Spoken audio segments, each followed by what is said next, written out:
அப்படி பண்ணிருக்க போறாரு அந்த படத்துல ட்விஸ்டா பார்த்திருப்போம். ஆனா படம் ஃபுல்லாவே ட்விஸ்டா. என்ன அப்படி சொல்றேன்னு பாக்குறீங்களா? வீடியோ சேவ்ல போட்டு ஃபுல்லா பாருங்க.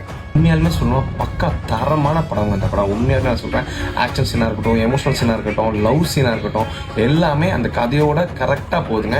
எதுவுமே கதை விட்டு வெளியில. டைரக்டர், ஸ்கிரீன் பிளே, கேமராமேன் எல்லாமே பக்காவா பண்ணிருக்காங்க. உண்மையாலுமே இந்த ஒரு படம் நிறைய பேருக்கு ஒரு பெரிய மோட்டிவேஷனாவே. ஏன் இதை சொல்றேன் அப்படின்னா, உங்களால இது முடியாது அது முடியாதுன்னு சொல்லி எவ்வளவு பேர் உங்களை ட்ரோல் பண்ணாலும் இல்ல பின்னாடி போய் தப்பா பேசினாலும், என்னால இது முடியும், இதுக்கான எஃபோர்ட் நான் போடுறேன், அது கண்டிப்பா நான் செய்வேன் அப்படின்னு சொல்லி தான் இந்த படத்தை அவர் எடுத்திருப்பாரு நான் நினைக்கிறேன். கொடுக்குற அந்த டிக்கெட் காசுக்கு இந்த படம் 100% ஒருத்தம் தான் நான் சொல்றேன். மிஸ் பண்ணாம எல்லாரும் தியேட்டர்ல போய் பாருங்க. கண்டிப்பா இந்த படம் உங்க எல்லாருக்கும் ஒரு பெரிய மோட்டிவேஷனா இருக்கும். உங்களால ஒரு விஷயம் முடியாதுன்னு சொன்னாங்கன்னா, உங்களால அது முடியலாம் யாராலையும் முடியாதுன்னு நினைங்க. அப்ப நான் மட்டும்தான் இந்த மாதிரி சக்சஸ் நீங்க கிரியேட் பண்ண முடியும்.